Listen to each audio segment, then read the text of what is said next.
तो सबसे पहले हम लोग स्टार्ट करते हैं इसका definition, which is uniform circular motion, है ना। तो यूनिफॉर्म सर्कुलर मोशन का डेफिनेशन क्या है, ये भी आपको 1 मार्क्स में पूछा जा सकता है, ठीक है। तो यूनिफॉर्म सर्कुलर मोशन क्या है, when any object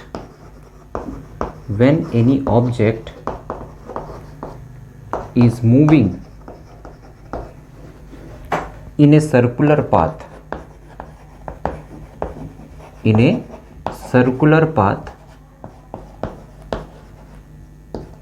at uniform speed, such motion is called uniform circular motion. तो यहाँ पर दो बातें आपको ध्यान रखनी है कि अगर कोई ऑब्जेक्ट सर्कुलर पाथ में है, ठीक है, सर्कुलर पाथ कैसा होना चाहिए, सर्कुलर पाथ होना चाहिए।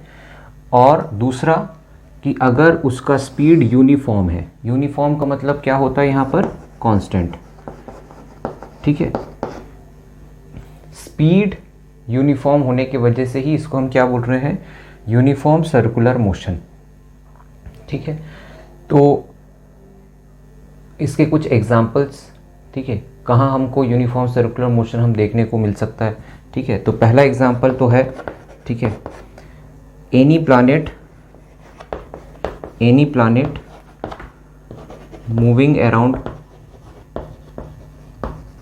सन, ठीक है। जितने भी प्लैनेट्स हैं सन के चारों तरफ जो घूम रहे हैं वो सर्कुलर मोशन ही है, ठीक है। और एनी सैटेलाइट मूविंग अराउंड अर्थ, ठीक है। अर्थ के चारों तरफ जितने भी सैटेलाइट घूम रहे हैं वो भी सर्कुलर मोशन का ही एग्जांपल है, ठीक है। एनी व्हीकल टर्निंग इन ए कर्व्ड पाथ, ठीक है। जब आपका कोई भी गाड़ी, व्हीकल मतलब गाड़ी, कोई भी गाड़ी अगर सर्कुलर पाथ में या कर्व्ड पाथ में टर्न ले रहा है, ठीक है, तब भी वो सर्कुलर मोशन में ही है, ठीक है। तो कुछ एग्जांपल्स अगर पूछेंगे तो आप ये एग्जांपल्स बता सकते हैं, ठीक है। अब हमको ये जानना है कि कोई भी ऑब्जेक्ट सर्कुलर मोशन में क्यों होता है, ठीक है, कैसे वो सर्कुलर मोशन में आ पाता है, ठीक है। What is the reason why any object can have a circular motion, ठीक है। तो इसके रीज़न के पीछे जाते हैं, ठीक है, क्यों कोई ऑब्जेक्ट सर्कुलर मोशन में है, ठीक है, क्या है उसका रीज़न, चलिए देखते हैं। तो यहाँ पर हम लोग देख रहे हैं रीज़न ऑफ सर्कुलर मोशन। तो कोई भी ऑब्जेक्ट सर्कुलर मोशन में क्यों होता है, ठीक है। तो इसके लिए सबसे पहले आपको ये जानना होगा कि जब भी कोई ऑब्जेक्ट पे परपेंडिकुलर फोर्स लगता है तो वो जो फोर्स है वो उसका सिर्फ डायरेक्शन ही चेंज कर सकता है, ठीक है। इसका मतलब है जैसे मान लीजिए कि एक ऑब्जेक्ट है, इसको सीधा जाना चाहिए था, ठीक है, इसकी अभी वेलोसिटी है मान लीजिए 2 मीटर पर सेकेंड, ठीक है। और अगर हम इस पर कोई परपेंडिकुलर फोर्स अप्लाई करते हैं, ठीक है, ये एक ऐसा फोर्स अप्लाई किए जो कि, ठीक है, मोशन के परपेंडिकुलर है, ठीक है। ये जो एंगल दिख रहा है ये एंगल जो है ये 90 डिग्री का है, ठीक है। तो क्या होगा इस ऑब्जेक्ट के साथ, ठीक है, तो ये ऑब्जेक्ट के साथ क्या होगा कि इसका जो डायरेक्शन ऑफ मोशन है वो चेंज हो जाएगा। अब आपका ऑब्जेक्ट स्ट्रेट ना जाके, ठीक है, इन दिस डायरेक्शन, ठीक है, उसका डायरेक्शन चेंज हो गया, ठीक है, उसका डायरेक्शन क्या हुआ, चेंज हुआ।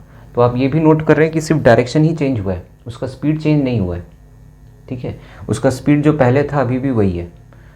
तो आपको ये बात नोटिस करनी है कि whenever there is a perpendicular force acting on an object,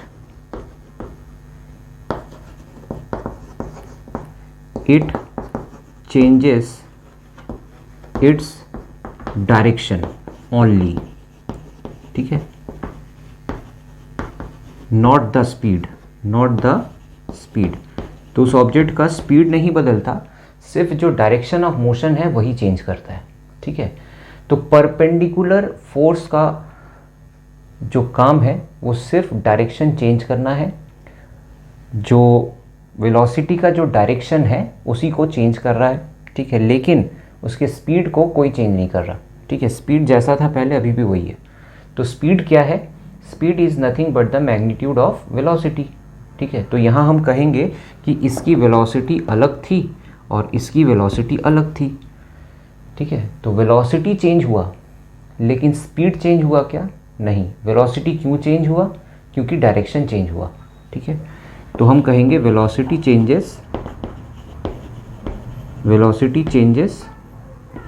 as direction changes, ठीक है, क्योंकि वेलोसिटी का जो डायरेक्शन है वो चेंज हो गया, ठीक है। तो इसका रिलेशन आपके सर्कुलर मोशन के साथ क्यों है, ठीक है, इसको अभी क्यों हम लोग पढ़ रहे हैं? वो इसलिए है क्योंकि सर्कुलर मोशन में भी, ठीक है, अगर आप देखेंगे, है ना, सपोज़ ये एक सर्कुलर मोशन है, हमने एक स्टोन लिया हुआ है, स्टोन को हमने एक थ्रेड से बांध दिया है, ठीक है, और इस स्टोन को हम घुमा रहे हैं, ठीक है, इन ए सर्कुलर मोशन। तो एट एवरी पॉइंट अगर आप टेंजेंट बनाएंगे, if you make a tangent, her point पे अगर आप एक टेंजेंट बनाएंगे तो आपको जो है डायरेक्शन ऑफ मोशन या फिर वेलोसिटी का जो डायरेक्शन है वो पता चल जाएगा, ठीक है। ये भी हम लोग लिखेंगे। तो यहाँ पर क्या हो रहा है कि ऑब्जेक्ट तो जाना चाहता है स्ट्रेट, ठीक है, लेकिन क्योंकि आपने यहाँ पर एक ऐसा फोर्स लगाया जो कि परपेंडिकुलर है, ठीक है, मोशन के परपेंडिकुलर है, ये देखिए ये जो एंगल है ये कितना है? 90 डिग्री, इसीलिए उसका जो डायरेक्शन है चेंज हुआ। पहले ऐसा था, अब कैसा हो गया? इस डायरेक्शन में हो गया, ठीक है। अभी भी आप वो फोर्स अगर लगाते रहे हो, ठीक है, ये फोर्स अगर लगता रहेगा तो उसका डायरेक्शन फिर चेंज होगा, है ना। फिर ये फोर्स अगर लगता रहेगा तो उसका डायरेक्शन फिर चेंज होगा, लाइक दैट। आप देख रहे हो कि एट एवरी पॉइंट जो डायरेक्शन है वो चेंज होता रहा, ठीक है। और क्यों होता रहा? इसका रीज़न क्या है? क्योंकि आप एट एवरी मोमेंट आपने एक फोर्स अप्लाई करके रखा हुआ है, ठीक है, एक फोर्स ऐसा अप्लाई करके रखा हुआ है जो कि आपके मोशन से परपेंडिकुलर है, ठीक है। और अगर मोशन के परपेंडिकुलर फोर्स है तो उसका क्या चेंज होगा? उसका तो सिर्फ डायरेक्शन ही चेंज होगा, ठीक है। तो यहाँ पर आप देख रहे हो कि वेलोसिटी या डायरेक्शन ऑफ मोशन स्ट्रेट है, लेकिन वो स्ट्रेट नहीं गया, वो इधर चला गया, ठीक है। यहाँ पर भी स्ट्रेट होना चाहिए था, लेकिन क्योंकि ये फोर्स लग रहा है, परपेंडिकुलर फोर्स लग रहा है, इसलिए उसका डायरेक्शन चेंज हो गया, ठीक है। तो ये जो परपेंडिकुलर फोर्स का काम है, इसी के वजह से ही कोई ऑब्जेक्ट सर्कुलर मोशन में है, ठीक है। ये बात आपको क्लियर हो जानी चाहिए, ठीक है। अब ये जो हमने अभी बातें बताई इसको हम लोग लिखते हैं एक एक करके, ठीक है। तो इसका मतलब है अगर वेलोसिटी चेंज हो रहा है डायरेक्शन के वजह से तो हम कह सकते हैं कि देयर इज़ एन एक्सेलरेशन, ठीक है, क्योंकि आपको पता है acceleration is nothing but change of velocity, ठीक है। और एक्सेलरेशन तभी होता है किसी ऑब्जेक्ट में जब किसी पे फोर्स लगता है, ठीक है, when any force is acting, ठीक है। तो यहाँ पर आपने फोर्स लगाया, आपने उसको थ्रेड से, स्टोन को थ्रेड से खींच के रखा है, वही फोर्स है, ठीक है। ये जो फोर्स है ये कौन सा फोर्स है? ये तो आप ही ने खींच के रखा है, ठीक है। तो ये जो फोर्स है इसी के वजह से एक्सेलरेशन है और एक्सेलरेशन के वजह से आपका वेलोसिटी चेंज हो रहा है, ठीक है। तो यहाँ पर आपको एक डाउट ये भी आ सकता है कि हमको कैसे मालूम पड़ा कि यहाँ पर जो डायरेक्शन है, ठीक है, वो इधर ही है, इधर ही है, ये इधर ही है। इसके लिए हमने एक पॉइंट आपको बता के रखते हैं, ठीक है, कि कोई भी पाथ में अगर आप टेंजेंट ड्रॉ करेंगे तो आपको उस पॉइंट पे ऑब्जेक्ट की वेलोसिटी पता चल जाएगी। ठीक है, तो tangent at any point gives the direction of motion और वेलोसिटी। ठीक है, किसी भी पॉइंट पे जब आप टेंजेंट बनाते हैं, और टेंजेंट क्या होता है ये भी डाउट हो सकता है आपको। टेंजेंट क्या होता है कि किसी भी, जैसे ये एक पाथ है, ठीक है, इस पाथ में एक ऐसा लाइन ड्रॉ करिए जो सिर्फ उस पाथ को टच कर रहा है। ठीक है, जैसे एक सर्कल है, तो सर्कल में इस पॉइंट पे मुझे टेंजेंट बनाना है, तो मैं ऐसा एक लाइन बना दूंगा। ठीक है, वो सिर्फ एक ही पॉइंट पे टच किया। अगर मुझे यहाँ पर बनाना है तो मैं ऐसे एक टेंजेंट बना दूंगा। ठीक है, अगर मुझे यहाँ जानना है तो मैं ऐसे एक टेंजेंट बना दूंगा। ठीक है, तो टेंजेंट का मतलब समझ में आया है ना। अब देखिए यहाँ पर, ठीक है, बहुत सोचने वाली बात है। आप पहली बात क्या सीखेंगे कि परपेंडिकुलर फोर्स के वजह से ही किसी का डायरेक्शन चेंज होता है। ठीक है, परपेंडिकुलर फोर्स, और सिर्फ डायरेक्शन ही चेंज होता है, उसका स्पीड चेंज नहीं होता। ठीक है, जब डायरेक्शन चेंज हुआ इसका मतलब वेलोसिटी चेंज हुआ, है ना। डायरेक्शन चेंज अगर हो रहा है इसका मतलब हम कहेंगे कि वेलोसिटी जो है अलग अलग पॉइंट पे अलग अलग है। तो इसका मतलब क्या हुआ, इसका मतलब यही हुआ ना कि there is a direction, there is a acceleration, there is a acceleration. भाई जब भी चेंज ऑफ वेलोसिटी है उसको तो हम एक्सेलरेशन ही बोलते हैं। ठीक है, अब जहाँ एक्सेलरेशन है इसका मतलब है कि बिना फोर्स लगाए तो किसी भी ऑब्जेक्ट में एक्सेलरेशन होता नहीं है, तो इसका मतलब फोर्स भी लग रहा है। तो ये जो फोर्स है ये किस तरीके का फोर्स है, परपेंडिकुलर फोर्स है। ठीक है, तो यहाँ पर आपने जहाँ पर भी आपने वेलोसिटी को मार्क किया है वहाँ अगर परपेंडिकुलर फोर्स बनाएंगे, ठीक है, जहाँ पर भी आपको दिख रहा है ये परपेंडिकुलर, ये 90 डिग्री मतलब परपेंडिकुलर। ठीक है, तो आपको यहाँ दिख रहा है कि एक फोर्स कंटिन्यूसली, ठीक है, परपेंडिकुलर डायरेक्शन में एक्ट कर रहा है। ठीक है, अगर ये नहीं होता तो आपका ऑब्जेक्ट सर्कुलर मोशन में होता ही नहीं। ठीक है, अब ये जो फोर्स है ये अलग अलग ऑब्जेक्ट्स के लिए अलग अलग नेचर का हो सकता है। ठीक है, इसको हम लोग अभी डिस्कस कर लेते हैं। ठीक है, चलिए देखते हैं। चलिए, तो यहाँ देखिए कि हम लोग जो एग्जांपल्स लिखे थे, ठीक है, कि satellite around a earth, moon around a earth, planets around the sun and a stone, तो ये सभी जो है कॉमन क्या है इनमें, जो इनका जो पाथ है वो कॉमन है, they are all in circular motion. ठीक है, तो अब यहाँ पर तो कोई थ्रेड लगा नहीं हुआ है। ठीक है, हम लोग अर्थ से सैटेलाइट तक के बीच में कोई थ्रेड तो लगा के नहीं रखें। ठीक है, जैसे यहाँ पर हमने एक थ्रेड लगा के रखा है, ठीक है, हमको दिख रहा है, हम उसे फील भी कर पा रहे हैं क्योंकि हमने ही उसको पकड़ा हुआ है। ठीक है, हमने ही उसको पकड़ा हुआ है इसलिए हमको पता चल रहा है। लेकिन एक प्लैनेट और एक सैटेलाइट के बीच में कोई थ्रेड तो नहीं है, तो फिर वो सर्कुलर मोशन में क्यों है।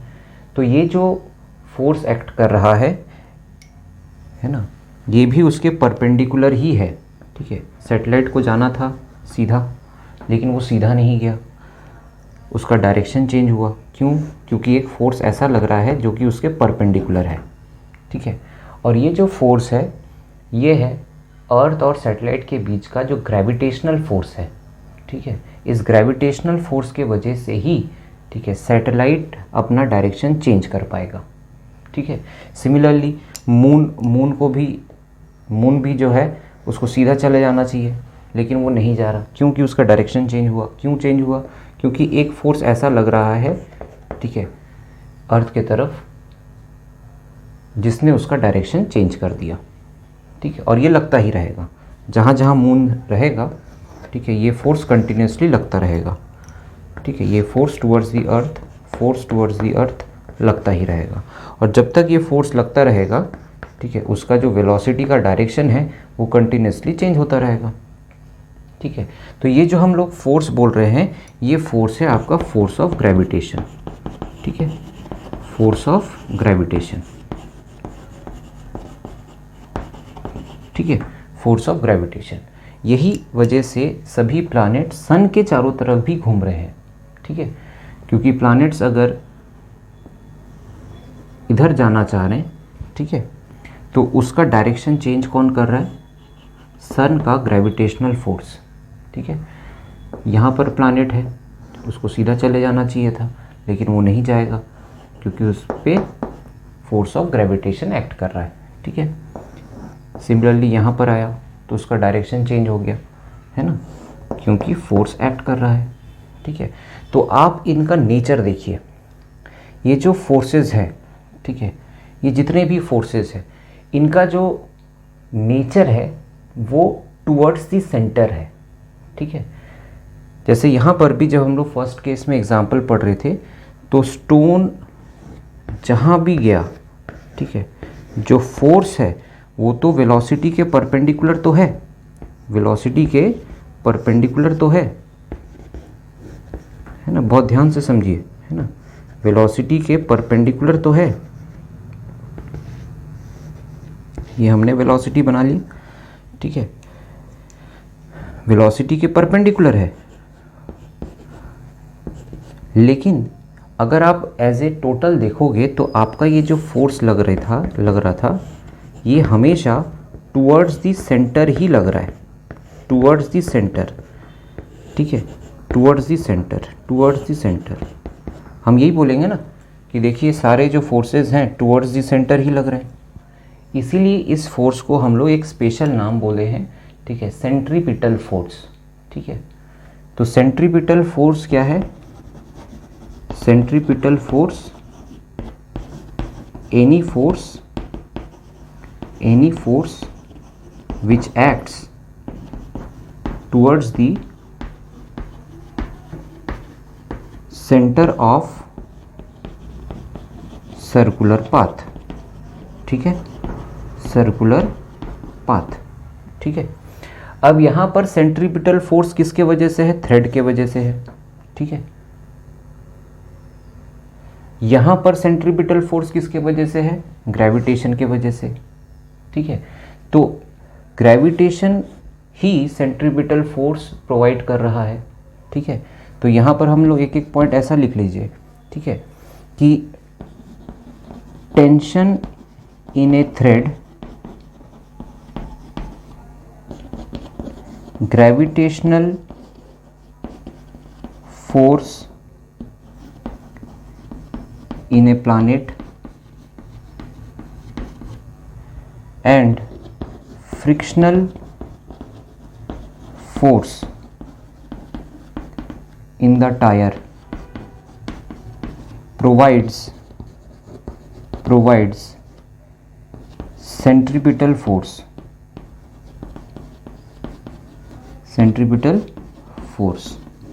ठीक है। अब यहाँ पर ये एग्जाम्पल को भी देख लीजिए कि हमने एक एग्जाम्पल में ये भी बताया था कि जब कोई भी व्हीकल सर्कुलर पाथ में टर्न ले रहा होता है, ठीक है, ये सर्कुलर पाथ है, ठीक है, ऐसा तो होता ही होगा। कार अभी आपकी सीधी जानी चाहिए थी, यहाँ आएगा तो उसे यहाँ जाना पड़ेगा, तो कार अपने आप तो नहीं अपना डायरेक्शन चेंज कर लेगा। ठीक है, तो डायरेक्शन चेंज करने के लिए एक ऐसा फोर्स होना पड़ेगा जो कि उसके परपेंडिकुलर लग रहा हो। ठीक है, ये है वेलोसिटी v1, ये है वेलोसिटी v2। तो ये जो सेंट्रीपिटल फोर्स है, क्योंकि ये भी एक सर्कल का ही पार्ट है, अगर आप देखेंगे तो it is also a circle, part of a circle. ठीक है, तो इसका भी एक सेंटर होगा, है ना, तो जो फोर्स लगेगा वो टुवर्ड्स द सेंटर ही लगेगा। तो उसे ये फोर्स कहाँ से मिल रहा है? तो उसे ये फोर्स फ्रिक्शनल फोर्स प्रोवाइड कर रहा है। ठीक है, फ्रिक्शन, टायर और रोड के बीच में जो फ्रिक्शन है, ठीक है, उसी की वजह से सेंट्रीपिटल फोर्स है। तो आपने ये भी सुना होगा ना, जब टायर घिस जाता है तो गाड़ी रास्ते से उतर जाती है। क्यों उतर जाती है? ठीक है, वो उतर नहीं जाती है एक्चुअल में। ठीक है, वो क्या होता है कि भाई उसको नेसेसरी फ्रिक्शन नहीं मिलने की वजह से उतना फोर्स मिलता नहीं है कि वो डायरेक्शन चेंज कर सके, और डायरेक्शन चेंज नहीं होगा तो फिर वो कैसा चला जाएगा? सीधा ही चला जाएगा। ठीक है, तो इसीलिए ठीक है, हमको टाइम टू टाइम अपने कार के टायर या गाड़ी के टायर को चेक करते रहना चाहिए। ठीक है, ताकि उसमें फ्रिक्शन जो है कम ना हो जाए। ठीक है, तो यहाँ पर एक ये भी क्वेश्चन है, ठीक है, कि क्या होगा अगर ये सेंट्रीपिटल फोर्स ना हो? ठीक है, what will happen if centripetal force stops acting. ठीक है, तो यहीं से आप देख लीजिए, अगर ये फोर्स मैं हटा लूँ तो क्या होगा, सैटेलाइट जो सीधा जा रहा है वो सीधा ही चला जाएगा। ठीक है, मून जो सीधा जा रहा है वो सीधा ही चला जाएगा, क्योंकि ये फोर्स के वजह से ही तो उसका डायरेक्शन चेंज हुआ। अगर ये फोर्स हटा दोगे तो वो किधर मूव करेगा, सीधा ही चला जाएगा। ठीक है, जिस पॉइंट, अगर यहाँ पर थ्रेड है, जैसे थ्रेड को अगर मैं बीच में काट दूँ, ठीक है, तो स्टोन उस मोमेंट में जिस डायरेक्शन में होगा उसी डायरेक्शन में वो चलता रहेगा। ठीक है, तो ये भी कभी कभी क्वेश्चन पूछता है, what will happen if gravitational force stops acting on A planet. ठीक है, तो इन सब का आंसर जो यही है कि प्लैनेट्स और anything which moves in a circular path will fly of tangentially. ठीक है, वो टेंजेंशियली उड़ जाएगा। ठीक है, तो इसको हम लोग एज ए क्वेश्चन और आंसर के फॉर्म में भी लिखते हैं। तो इस टॉपिक में आपको क्या समझ में आया, इस टॉपिक में समझ में आया कि ये जो फोर्स हम लोग परपेंडिकुलर टू वेलोसिटी बोल रहे हैं, ठीक है, ये एक्चुअल में अगर देखा जाए तो ये हमेशा सर्कल के सेंटर पे ही अप्लाई हो रहा है। ठीक है, टुवर्ड्स दी सेंटर, इसका जो डायरेक्शन है वो टुवर्ड्स दी सेंटर है। ठीक है, इसलिए हम लोग इसको क्या बोल रहे हैं, सेंट्रीपिटल फोर्स बोल रहे हैं। और यही रीज़न है कि कोई भी ऑब्जेक्ट सर्कुलर मोशन में इसी के वजह से, अब ये फोर्स, ठीक है, अलग अलग ऑब्जेक्ट्स में अलग अलग तरीके के फोर्सेस से अप्लाई होता है। ठीक है, जैसे ग्रेविटेशनल फोर्स, जैसे टेंशन फोर्स, जैसे फ्रिक्शनल फोर्स। ठीक है, ये सब किसी न किसी तरीके से सेंट्रीपिटल फोर्स प्रोवाइड करते हैं, इसीलिए वो ऑब्जेक्ट, जैसे रोड में फ्रिक्शनल फोर्स, प्लैनेट्स और सन देखोगे तो ग्रेविटेशनल फोर्स देखना पड़ेगा। ठीक है, थ्रेड और स्टोन देखोगे तो थ्रेड में जो फोर्स लग रहा है उसे हम टेंशन फोर्स बोलेंगे। ठीक है, एक तरीके का टेंशन है। ठीक है, तो ये जो टेंशन, ग्रेविटेशनल और फ्रिक्शनल फोर्स है, ये सेंट्रीपिटल फोर्स प्रोवाइड कर रहा है। ठीक है, एक तरीके का सेंट्रीपिटल फोर्स प्रोवाइड कर रहा है कि ऑब्जेक्ट वो सर्कुलर मोशन में, ठीक है, मूव कर सके। ठीक है, क्लियर है? तो इससे रिलेटेड कैसे क्वेश्चन आते हैं वो भी देख लेते हैं। तो इतना देखने के बाद आप कुछ आंसर्स बता सकते हैं, कुछ क्वेश्चंस को आंसर कर सकते हैं, जैसे कि is an uniform circular motion is an accelerated motion. क्या सर्कुलर मोशन, जो यूनिफॉर्म सर्कुलर मोशन है, वो एक्सेलरेटेड मोशन है? तो आप बोलेंगे बिल्कुल है। ठीक है, क्यों है? क्योंकि यूनिफॉर्म उसका स्पीड है। ठीक है, स्पीड का डायरेक्शन से कोई लेना देना नहीं है। ठीक है, लेकिन एक्सेलरेशन का डायरेक्शन से लेना देना है। ठीक है, क्योंकि एट एवरी पॉइंट आप देख ही रहे हो कि हर पॉइंट में जो डायरेक्शन है वो चेंज हो रहा है। ठीक है, और डायरेक्शन चेंज होने का मतलब है वेलोसिटी का चेंज होना, और वेलोसिटी का चेंज होने का मतलब क्या है? एक्सेलरेशन होना।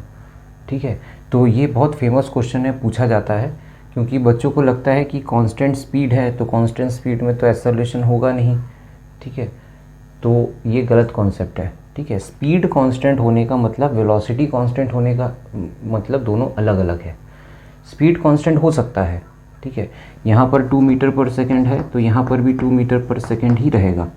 ठीक है, लेकिन क्या चेंज हुआ? उसका जो डायरेक्शन ऑफ मोशन है, मतलब वेलोसिटी जो है वो चेंज हुआ। तो वेलोसिटी के चेंज होने का मतलब, ठीक है, वेलोसिटी चेंज इसका मतलब एक्सेलरेशन। ठीक है, तो आपका आंसर क्या होगा कि yes, it is an accelerated motion. ठीक है, सर्कुलर मोशन एक तरीके का एक्सेलरेटेड मोशन ही है। ठीक है, और क्यों है इसका रीज़न भी हमने पढ़ लिया कि इसलिए है क्योंकि एक ऐसा फोर्स लग रहा है जो कि, ठीक है, इसके परपेंडिकुलर है। ठीक है, जो कि मोशन के परपेंडिकुलर है। ठीक है, चलिए, name the force which causes circular motion. ठीक है, तो ये भी आप आंसर कर सकते हैं। ठीक है, इस फोर्स को हम लोग क्या बोलते हैं? सेंट्रीपिटल फोर्स बोलते हैं। सेंट्रीपिटल फोर्स, क्योंकि ये जो फोर्स है, ठीक है, अगर हम पूरे पाथ को देखें तो it is acting towards the centre of the circle. Circle के सेंटर में लग रहा है, इसलिए हम सेंट्रीपिटल फोर्स बोलते हैं। और इसी के वजह से ही, ठीक है, कोई भी ऑब्जेक्ट सर्कुलर मोशन में होता है। ठीक है, यह कर सकता है। अगर ये नहीं रहेगा तो क्या होगा, ठीक है। तो यही अगला क्वेश्चन भी यही है कि what happens if gravitational force stop acting. क्या होगा कि अगर ग्रेविटेशनल फोर्स, ठीक है, लगना बंद हो जाए, ठीक है, तो क्या होगा कि जितने भी प्लैनेट्स हैं, जितने भी सैटेलाइट्स हैं, जितने भी मून हैं, वो सभी, ठीक है, सर्कुलर पाथ से हट जाएंगे, ठीक है, और वो स्ट्रेट लाइन मोशन में रहेंगे, उनका डायरेक्शन चेंज नहीं होगा, ठीक है। मान लीजिए कि ये अर्थ है, ठीक है, और उसके चारों तरफ आपका मून घूम रहा है, ठीक है। तो मान लीजिए कि मून को जाना था, ठीक है, मून तो भाई सर्कुलर मोशन में है, ठीक है। अब मान लो कि यहाँ पर उसका जो ग्रेविटेशनल फोर्स है वो लगना बंद हो जाए, ठीक है, मतलब ये अब हट गया, ये नहीं है, तो क्या होगा, क्या उसका डायरेक्शन चेंज होगा, नहीं होगा, इट विल फ्लाई ऑफ, वो सीधा जा रहा था सीधा ही चला जाएगा, ठीक है। ऐसा हर ऑब्जेक्ट के साथ होगा जो भी सर्कुलर मोशन में है, ठीक है, जो भी सर्कुलर मोशन में है। अगर आप जिस मोमेंट में ये फोर्स लगाना बंद कर दोगे, उस मोमेंट में जो डायरेक्शन होगा मोशन का, उसी को वो कंटिन्यू करेगा, ठीक है। तो हम इसके लिए क्या वर्ड लिखते हैं, ठीक है, object will fly of in a straight line, ठीक है, जिसको हम लोग टेंजेंशियली भी बोलते हैं, टेंजेंशियली, ठीक है, टेंजेंशियली फ्लाई ऑफ हो जाएगा, है ना। तो यहाँ पर आपने क्या क्लियर कर लिया कि सर्कुलर मोशन में, यूनिफॉर्म सर्कुलर मोशन में यूनिफॉर्म क्या है, उसका स्पीड, ठीक है। क्या यूनिफॉर्म नहीं है, उसकी वेलोसिटी यूनिफॉर्म नहीं है, क्योंकि उसका डायरेक्शन चेंज हो रहा है। क्योंकि डायरेक्शन चेंज हो रहा है इसलिए हम लोग एक्सेलरेटेड मोशन बोल रहे हैं, ठीक है। और बिना फोर्स के तो कोई एक्सेलरेशन होगा नहीं, ठीक है। और ये फोर्स किस तरफ लग रहा है, टुवर्ड्स द सेंटर, क्योंकि ये force perpendicular to the motion है। तो अगर आप परपेंडिकुलर, हर तरफ परपेंडिकुलर फोर्स बनाएंगे तो आपको लगेगा कि वो सेंटर के तरफ ही एक्ट कर रहा है, towards the centre he act कर रहा है, ठीक है। इसलिए उसका नाम क्या पड़ गया, सेंट्रीपिटल फोर्स, ठीक है। तो अलग अलग एग्जाम्पल, जो सर्कुलर मोशन के आपके अलग अलग एग्जाम्पल्स हैं, ठीक है। उनमें मून का चारों तरफ घूमना, ठीक है, प्लैनेट्स का सन के चारों तरफ घूमना, ठीक है, एक कर्व्ड पाथ में किसी गाड़ी का जाना, ठीक है। इन सब में जो सेंट्रीपिटल फोर्स है वो अलग अलग फोर्सेस के वजह से ही प्रोवाइड होता है, ठीक है। ग्रेविटेशनल फोर्स के वजह से, फ्रिक्शनल फोर्स के वजह से, और अगर स्टोन और थ्रेड है तो फिर टेंशनल फोर्स के वजह से, ठीक है। तो कुछ बातें आपको क्लियर हो गई होंगी कि क्यों कोई ऑब्जेक्ट सर्कुलर मोशन में होता है, ठीक है, और उसमें क्या बातें हो रही हैं, ठीक है। अब यहाँ पर हम लोग देखना चाहते हैं कि सर्कुलर मोशन में जो यूनिफॉर्म सर्कुलर मोशन बोल रहे हैं, ठीक है, तो यूनिफॉर्म जो है वो स्पीड है, तो स्पीड को कैसे कैलकुलेट करें, ठीक है। तो स्पीड को कैसे कैलकुलेट करें वो अभी हम देख लेते हैं, चलिए। तो यहाँ पर हम लोग थ्रेड और स्टोन का ही एग्जांपल ले रहे हैं। तो इस पॉइंट पे अभी t1 टाइम पे अभी आपका स्टोन यहाँ पर है, ठीक है। कुछ समय बाद, मतलब t2, कुछ समय के बाद वो इधर आ जाएगा। तो यहाँ पर उसकी वेलोसिटी टेंजेंट रहेगी, यहाँ पर उसकी वेलोसिटी टेंजेंट रहेगी, ठीक है। अगेन बोल रहे हैं कि वेलोसिटी तो चेंज हुआ, ठीक है, वेलोसिटी तो चेंज हुआ, है ना, लेकिन हमको अभी स्पीड कैलकुलेट करना है, ठीक है। तो हमें ये भी मालूम होना चाहिए कि वेलोसिटी का जो मैग्नीट्यूड है उसी को हम लोग स्पीड बोलते हैं। और स्पीड मतलब क्या होता है, डिस्टेंस बाय टाइम, है ना। स्पीड मतलब यही होता है, डिस्टेंस बाय टाइम। तो हमें ये पता करना है कि आपका जो ऑब्जेक्ट है वो यहाँ से यहाँ तक के बीच में कितना डिस्टेंस कवर किया, ठीक है। तो इस ऑरेंज कलर से आपको दिख रहा है, ठीक है। तो अगर मैं देखूँ तो इसे हम लेंथ ऑफ आर्क भी कह सकते हैं, अभी लेंथ ऑफ आर्क, ठीक है, लेंथ ऑफ आर्क। तो जब वो यहाँ से यहाँ गया तो एक चीज़ था जो कांस्टेंट था, ठीक है। वो क्या था, वो था आपके जो रेडियस है, ठीक है, ये जो रेडियस है वो कांस्टेंट है। तो और दूसरी बात, आप यहाँ से यहाँ गए तो आपने सेंटर में कुछ एंगल भी फॉर्म किया, ठीक है।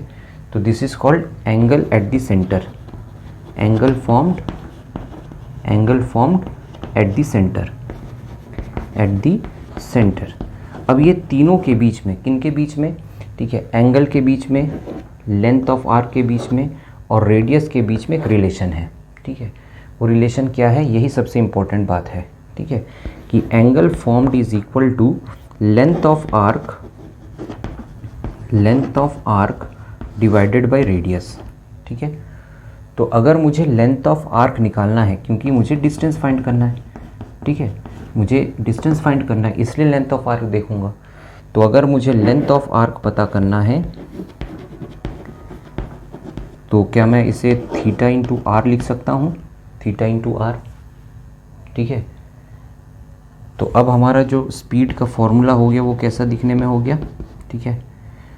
डिस्टेंस, यही आपका डिस्टेंस है, this is nothing but your distance, है ना। तो theta r by t, theta r by t, ये सबसे इम्पोर्टेंट फॉर्मूला है, ठीक है।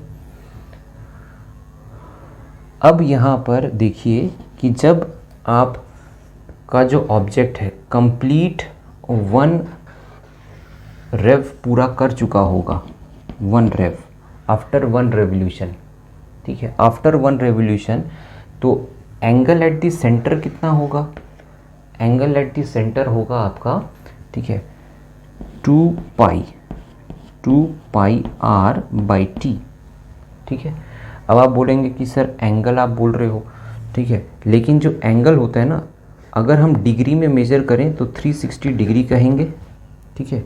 और अगर रेडियन में एंगल का जो ऐसा यूनिट होता है ना, वो डिग्री नहीं होता, वो एक्चुअल में रेडियन होता है ना। तो रेडियन में अगर देखेंगे तो 2 पाई बोलते हैं, 2 पाई रेडियन, ठीक है, आफ्टर 1 रेव। तो इस वजह से यहाँ पर फॉर्मूला जो दिखने में हो जाता है वो क्या हो जाता है, 2 पाई आर, जिसको आप कलेक्टिवली, ठीक है, आप सरकमफ्रेंस बोलते हैं। तो सरकमफ्रेंस भी कैसे आता है, ठीक है, थीटा इंटू आर से ही आता है, ठीक है।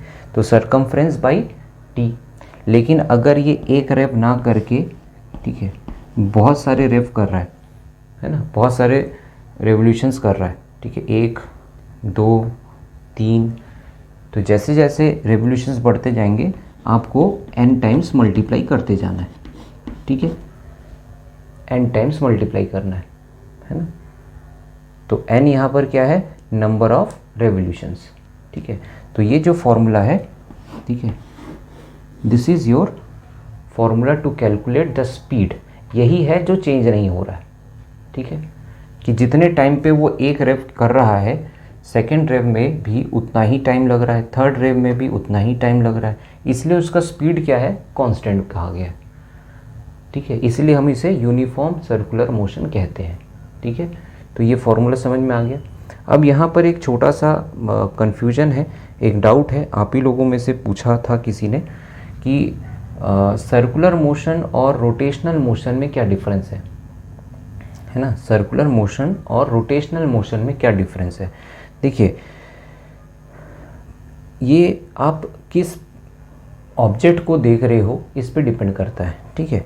एक रोटेशनल मोशन जो है, ठीक है, वो हमेशा किसी फिक्स्ड एक्सिस पे होता है, ठीक है। जैसे मान लीजिए कि आपके घर में दरवाज़ा है, ठीक है, ये दरवाज़ा है, तो दरवाज़ा या खिड़की, ठीक है, वो किसी एक हिंज में एक फिक्स एक्सिस में घूमता है, ठीक है, ये उसका एक फिक्स्ड एक्सिस है, फिक्स्ड एक्सिस है ना, फिक्स्ड एक्सिस।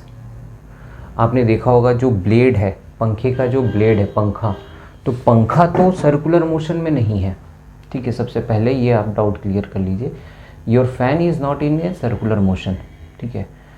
लेकिन जो फैन के ब्लेड हैं, ब्लेड में अगर हम किसी एक पॉइंट को देखेंगे तो पॉइंट हमें सर्कुलर मोशन में दिखेगा, ठीक है। सर्कुलर मोशन में होता तो फैन आपके चारों तरफ घूमता, ठीक है, तो चारों तरफ तो नहीं घूम रहा है। तो जो विंडो है, ठीक है, विंडो, डोर, फैन ब्लेड, ठीक है। इन सब के लिए यही एग्जांपल देखिए कि यहाँ पर जब आप देखेंगे तो ये एक सर्कुलर मोशन में है। कौन? ये पॉइंट।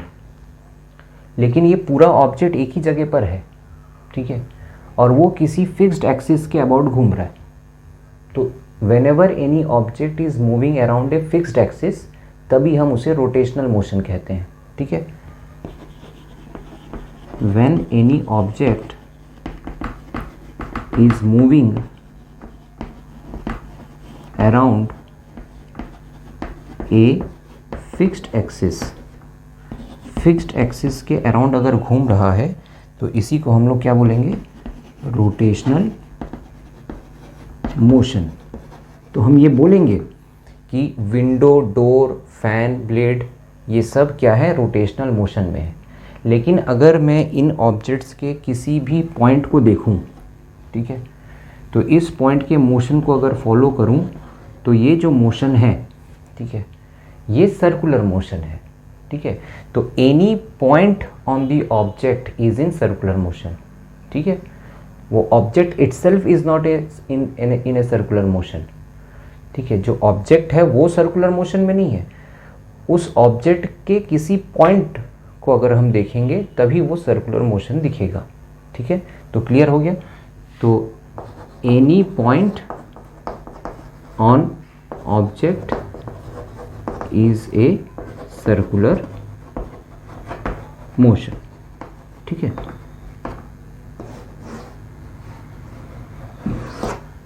ठीक है, तो ये बात क्लियर हो जानी चाहिए कि सर्कुलर मोशन में कौन है और रोटेशनल मोशन में कौन है, ठीक है। तो इस टॉपिक में अगर आपको कुछ सीखने को मिला है तो बहुत अच्छी बात है, ठीक है। और अगर नहीं तो आप कमेंट करके बताइए कि कौन सा टॉपिक और आपको डिटेल में बताना है, तो हम डिटेल में बताएंगे, ठीक है। तो पूरे वीडियो में हमने क्या क्या कवर किया एक बार फिर से रिकैप कर लेते हैं। हमने uniform motion, uniform circular motion को डिफ़ाइन किया कि क्या है यूनिफॉर्म सर्कुलर मोशन, उसमें यूनिफॉर्म क्या है, ठीक है। क्यों कोई ऑब्जेक्ट यूनिफॉर्म सर्कुलर मोशन में होता है, हो सकता है क्योंकि उस पर किसी तरीके का परपेंडिकुलर फोर्स लग रहा है, ठीक है। ये जो फोर्स है ये कंटिन्यूस लगता रहेगा, इसलिए उसका डायरेक्शन कंटिन्यूसली चेंज होता रहेगा। अगर डायरेक्शन कंटिन्यूसली चेंज हो रहा है इसका मतलब वेलोसिटी चेंज हो रहा है, वेलोसिटी चेंज हो रहा है इसका मतलब एक्सेलरेशन है, ठीक है। तो हम ये कंक्लूड करते हैं कि any circular motion is a accelerated motion, ठीक है। और इनके एग्जांपल्स में हमने देखा कि moon around the sun, satellite around the moon around the earth, satellite around the earth and planets around the sun, है ना, and a thread attached with a stone, a car moving in a circular path. तो all these are having a circular motion, ठीक है। But in सब में जो centripetal force है ये अलग अलग वजह से लग रहा है। कहीं पर एज ए ग्रेविटेशनल फोर्स उसे प्रोवाइड कर रहा है सेंट्रीपिटल फोर्स, कहीं पर फ्रिक्शनल फोर्स उसे प्रोवाइड कर रहा है सेंट्रीपिटल फोर्स, कहीं पर टेंशन फोर्स उसे प्रोवाइड कर रहा है सेंट्रीपिटल फोर्स, ठीक है। तो सेंट्रीपिटल फोर्स भी यहाँ डिस्कस हो गया। क्या होगा अगर ये सेंट्रीपिटल फोर्स ना रहे? तो क्या होगा? जिस पॉइंट पे वो नहीं रहेगा उस पॉइंट पे वो ऑब्जेक्ट स्ट्रेट लाइन पे ही रहेगा, ठीक है। It will move in a straight line, it will not change the direction, direction change नहीं होगा उसका, it will fly of tangentially, ठीक है। फिर हमने जो स्पीड है, ठीक है, speed of object in circular motion, वो भी हमने इस टॉपिक में कवर कर लिया, ठीक है। तो देखते हैं अपन नेक्स्ट टॉपिक क्या होगा, ठीक है। मिलते हैं नेक्स्ट वीडियो में।